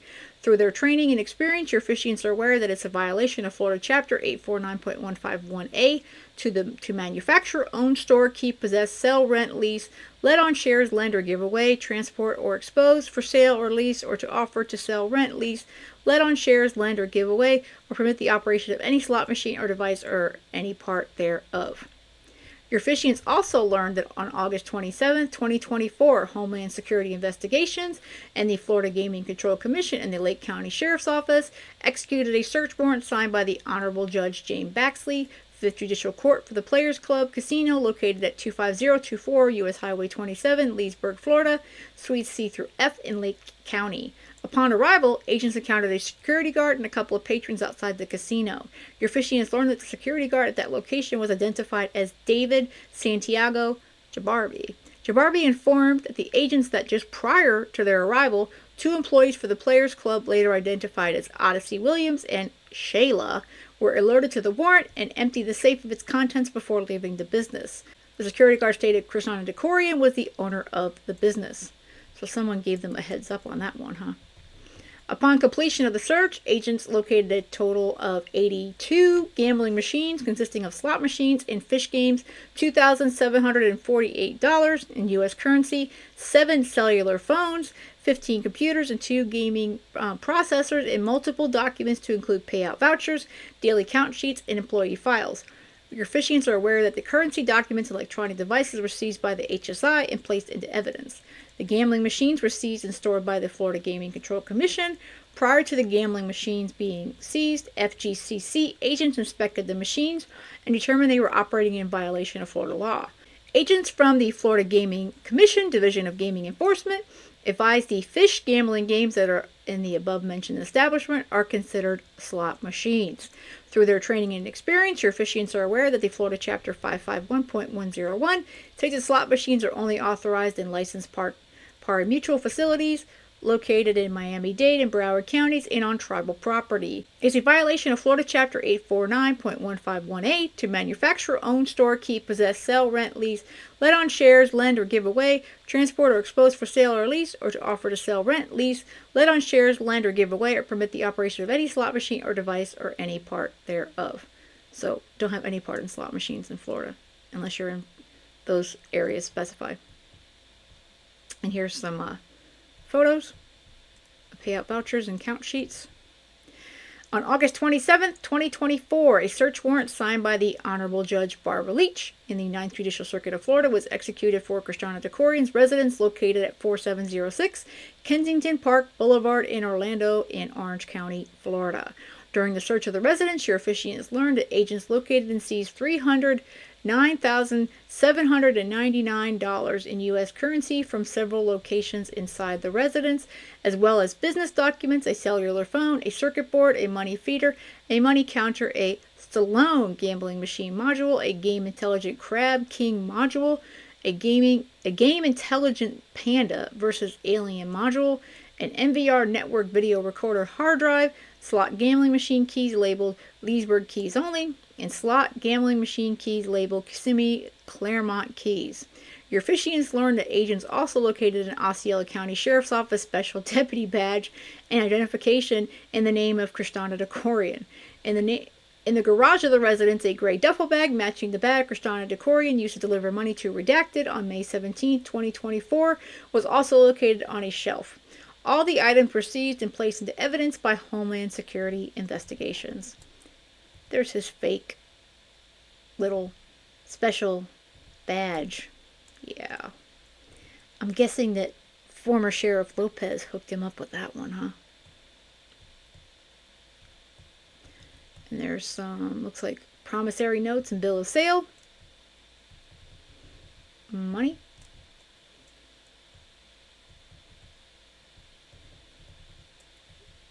Pictures of other stuff here. Doesn't really say what it is, but... Your officiants learned that during the search warrant, S.A. Kroll and S.A. Durberg conducted an interview with Christiana Decorian and were made aware of the following statements. Christiana Decorian was advised of his rights and the interview was recorded. Christiana Decorian initially stated he did not have any relationship with the business Players Club. He then said he owns the building where Players Club is located and the owners pay him rent. Christiana Decorian denied ever receiving any proceeds from illegal gambling, but said he has won $15,000 to $20,000 over the course of his lifetime. He then changed his statement and said when he had businesses such as the Palace and the Players Club, he was on the license and he would receive proceeds from gambling activity. Christiana Decorian explained that the Players Club was owned by Shelton Weatherholt. He denied ever laundering any money or giving anyone money to deposit at the bank and then wire back to him. He stated that in 2021, a gambling license could be obtained from the county commission in Lake County. He stated that he obtained a license in 2021 for the Palace and Players Club. Christiana Decorian denied that he ever took proceeds of gambling from Players Club. The Players Club is in suites E and F, but he stated he did not have any access to the machines there. He's only gone to Players Club to pick up rent. Yeah. Christiana Decorian denied ever getting a letter from the Florida Gaming Control Commission for Players Club. He stated that he did receive a letter from them for a business called Dreamers because he owns the building where the business is located. Christiana Decorian explained he's involved in a civil dispute with Randy Hernandez, owner of Dreamers, because he has illegal slot machines at the business property. S.A. Kroll asked if Players Club has the same type of illegal slot machines, and Christiana Decorian stated that it did. Christiana Decorian advised Sharon Frederick works for the tenant at the Players Club, and she pays him $23,000 per month in rent. He again advised the tenant for Players Club is Sheldon Weatherholt. He's going, I'm not involved in any of this stuff. These people, it's all theirs. Christiana Decorian stated he was not familiar with money laundering, so S.A. Durberg provided a brief explanation. Yeah, he doesn't know what that is. Yeah. Krishna Dekorian continued to deny ever laundering any money. He said he banks with Wells Fargo and he received a wire transfer in the amount of $800,000 for some equipment he sold to a person in Georgia. He then explained he received another wire transfer for $1,200,000 last year for some equipment he sold to a company in Georgia. Yeah, they don't believe you, man. Krishna Dekorian stated he received $160,000 per month in rent payments. He stated that he has sold gaming machines that he bought from a friend and that the friend bought them from China. Krishna Dekorian said he believes he has $1,200,000 in his bank accounts. He stated he has 4 or 5 accounts at Redacted and he owns 4 vehicles which are paid off. He pays $9,000 in expenses every month. After paying his expenses, he stated that he has a net profit of $160,000 per month, which he puts in the bank. Wow, he does pretty well, doesn't he? Krishna Dekorian stated there was approximately $210,000 in cash in his house. He said he keeps a large amount of money in the house because some of his tenants pay in cash. Krishna Dekorian stated he has never been to Ohio and is not affiliated with the marijuana business. He did admit to owning a warehouse in Claremont that has about 75 new cabinets stored there. Krishna Dekorian stated the palace had approximately 100 slot machines and the warehouse in Claremont is located at 13550 Granville Avenue, Claremont, Florida. He also said some of the slot machines in his warehouse are illegal. So he sort of admits to a couple things, but I don't know what money laundering is. I don't really know. I mean, I might have a couple little things. I don't know I don't have anything to do with marijuana. Krishna Dekorian stated the Players Club has a functioning surveillance system, but he does not have a key to the business. His wife owns the car wash located in the same plaza as Players Club, and it generates approximately $30,000 a month. Krishna Dekorian stated he has only been to Players Club once in the last 3 months. Krishna Dekorian advised Randy Hernandez, the owner of Dreamers, that he has never been his business partner. Hernandez has only ever paid him rent, and the feud between them began after Dreamer's customers started taking up too many parking spaces in the plaza. Hernandez sued him over the parking issue. Krishna Dekorian stated he closed the palace approximately 1 year ago. Agents questioned Krishna Dekorian about his businesses. Krishna Dekorian admitted he has been in the Eclipse Social Club and there are gaming machines there, but stated he is not the owner. He explained that he does not have a relationship with Sharon Frederick and has only picked up rent from her. Krishna Dekorian said he does not trust Sharon Frederick.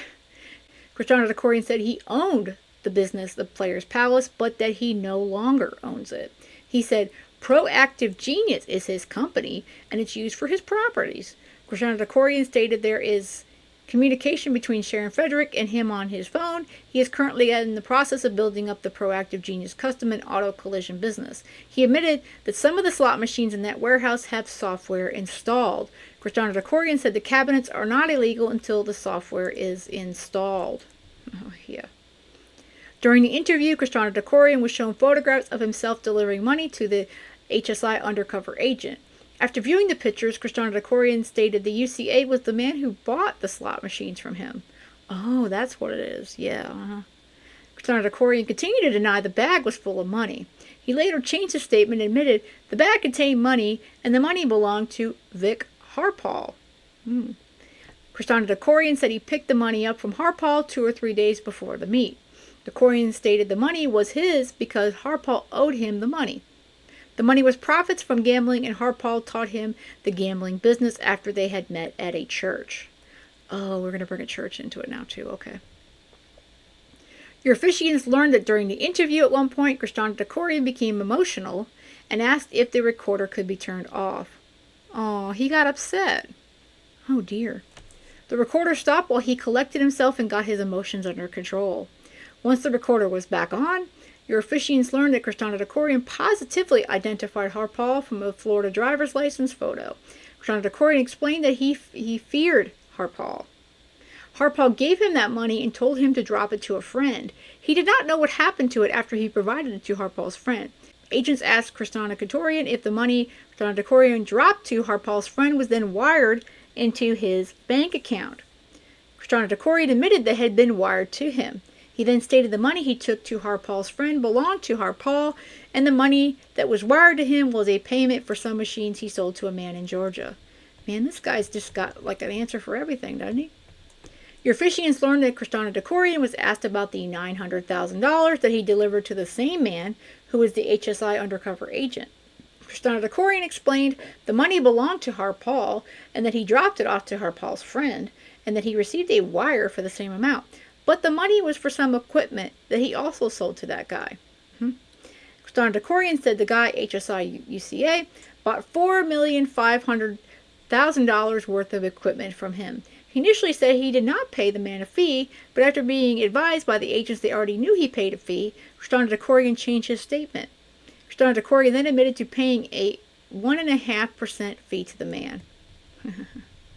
Your officiants learned that Kristana Dekorian was advised that the agents were at Players Club executing a search warrant and they were going to take the slot machines. Kristana Dekorian said that was fine because he's only the landlord of the Players Club.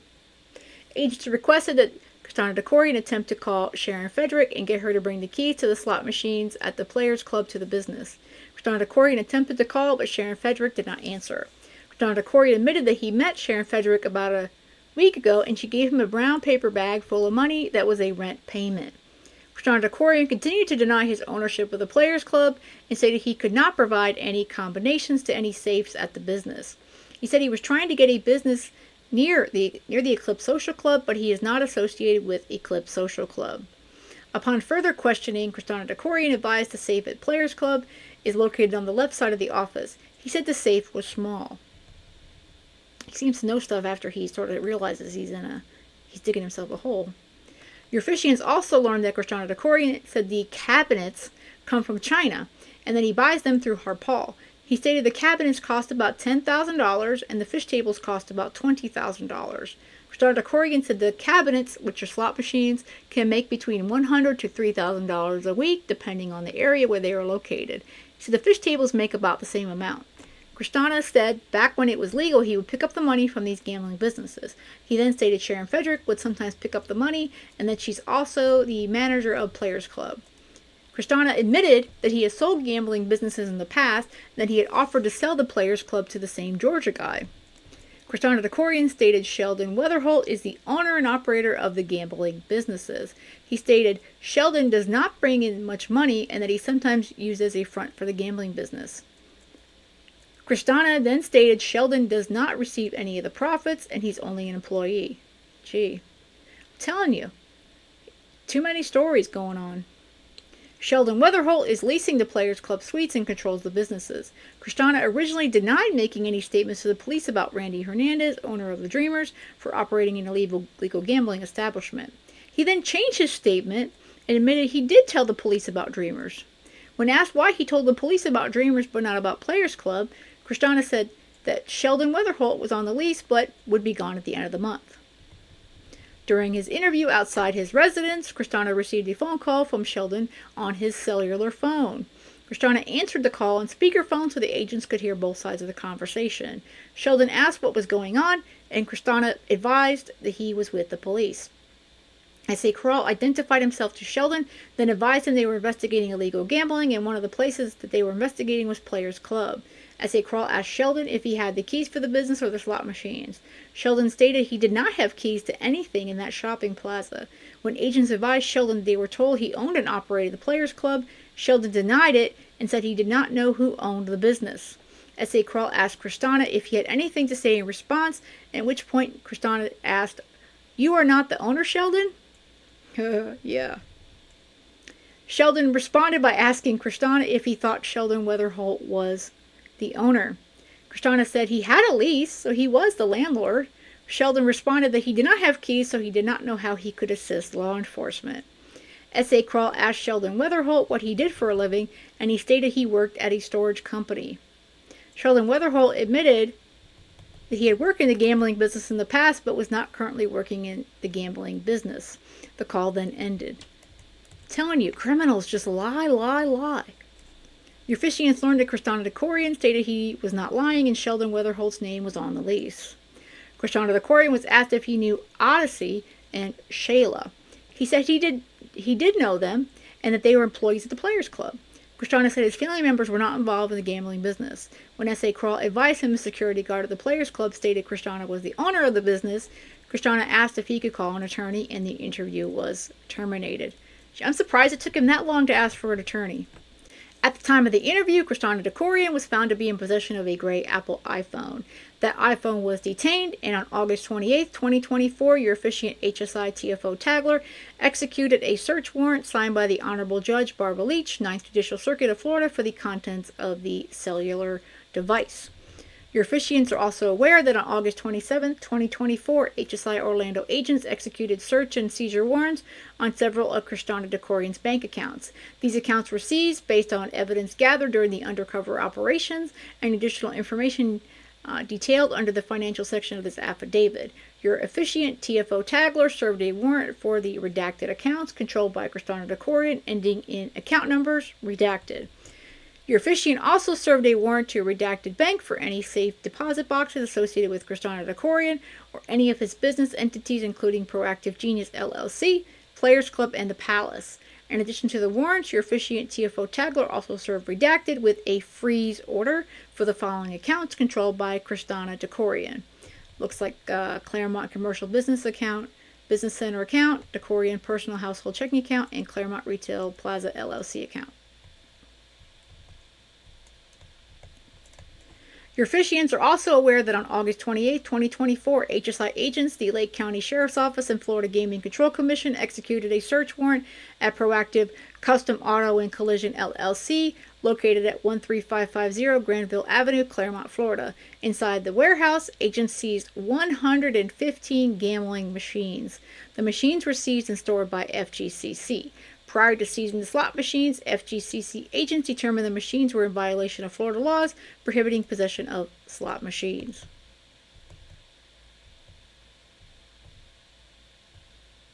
Some photos. Your officiants learned on September 5th, 2024, HSI SA Daniel Kroll, TFO Robert Pickett, and MBI agent Kim Labonte conducted a follow-up interview with Sharon Frederick. The interview took place at the Orange County Jail located at 3723 Vision Boulevard, Orlando, Florida. Prior to the interview, TFO Pickett advised Sharon Frederick of her constitutional rights, which she stated she understood and agreed to be interviewed.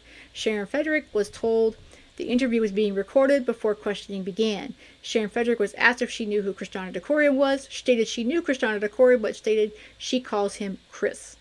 Frederick was shown 2 photographs of Kristana Dekorian, and your officiants learned that she positively identified the person she knows as Chris. During this interview, Sharon Frederick was asked what her job title was within the business. She stated that she was district manager or assistant manager. Sharon Frederick stated that she met Kristana Dekorian approximately 6 years ago while she was playing at Players Club. At some point, she began working for him at Players Club.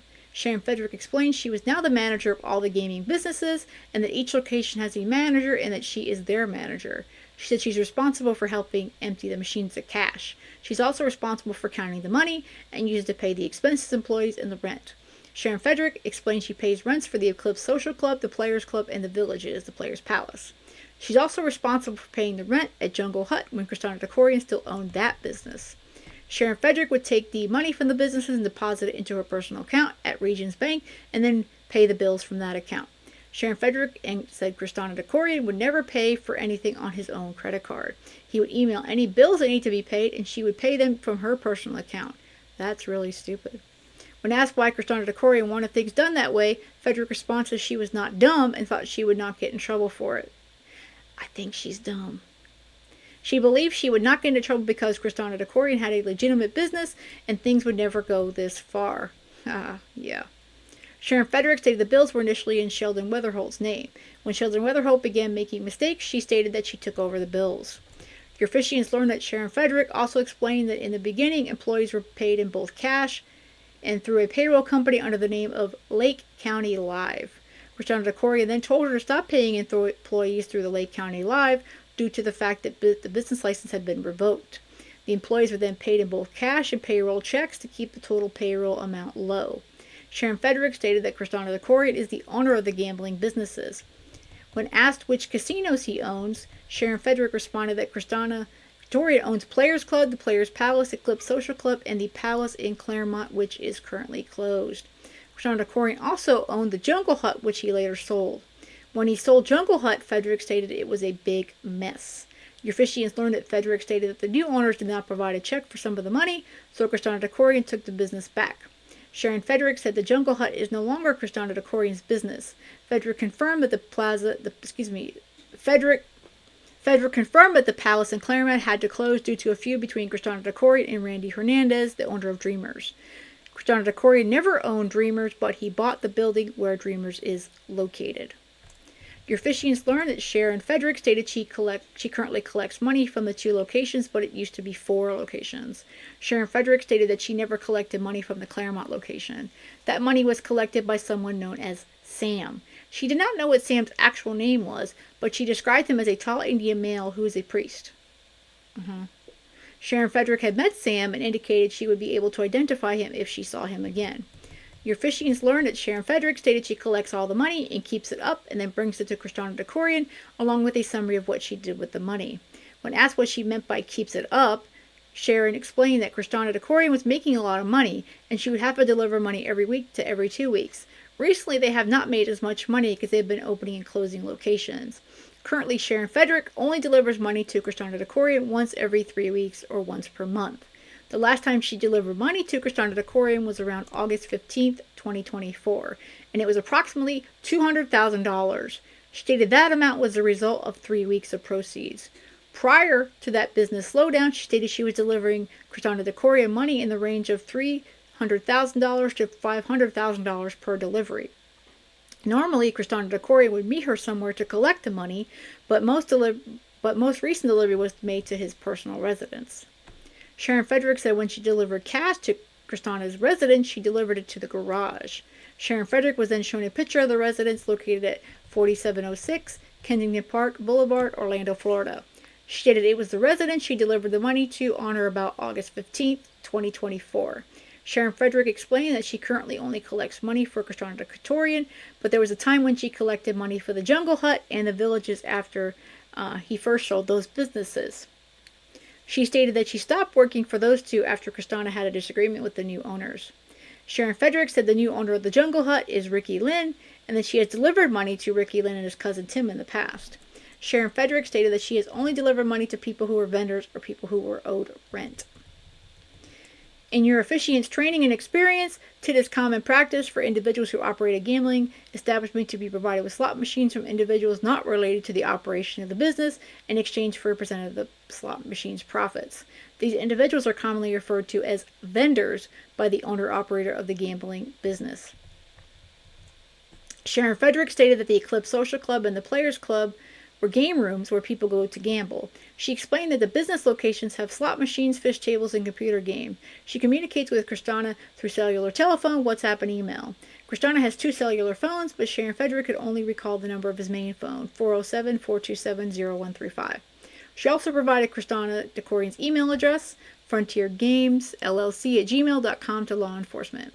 Sharon Frederick stated she had previously sent emails to Kristana Dekorian utilizing her email, glamteam132@gmail.com, to communicate about gaming-related matters. On the day the search warrants were executed, August 27, 2024, Sharon Frederick stated that she received calls from the employees at Players Club. Your officiants learned that she stated that the security guard at Players Club noticed the police at the hotel next door to the business and told the other employees. Those employees then proceeded to empty the safe and run out the back door of the business. Sharon Frederick stated there should have been $18,000 contained in the safe at Players Club. She said since the Lake County Live business went away, she has only paid cash to employees. Sharon Frederick stated the agents should also speak with Nate, the tech guy, Carol Coate, the accountant, and Sheldon Weatherholt. When asked if Sheldon Weatherholt was still involved, Sharon Frederick had difficulty explaining his role.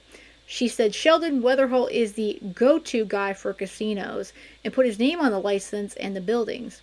Sharon Frederick had never paid Sheldon Weatherholt, but she said she's observed Sheldon and Kristana together. When asked if Sheldon works for Kristana Dekorian, Sharon said that he has in the past.